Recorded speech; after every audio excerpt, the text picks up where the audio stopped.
Manaw siyang pasik na nga ng Clark king aspeto ng sports tourism kasabi ng MPTC Tour of Luzon event. Hiding report ng Patricia Mamang.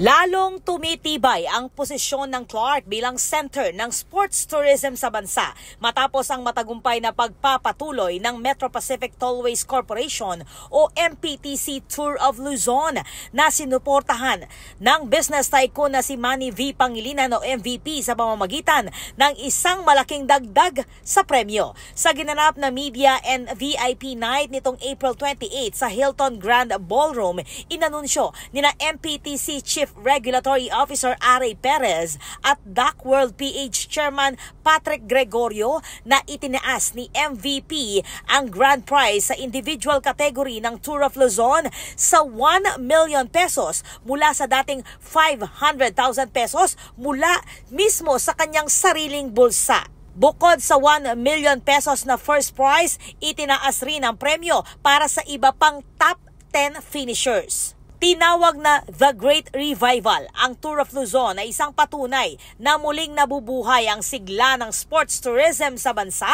lalo na sa Clark na may world-class infrastructure, accessibility at suporta mula sa pribado at pampublikong sektor.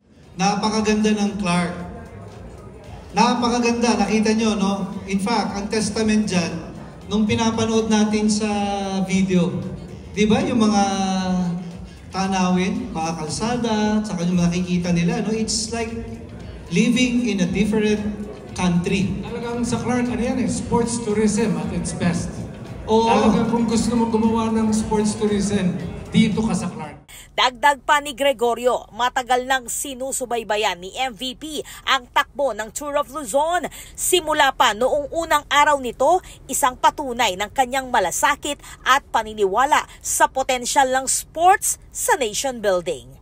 Ako po, Patricia Mamangon para King News Force, Pampanga. Balitang tutuking Balen, susuyo.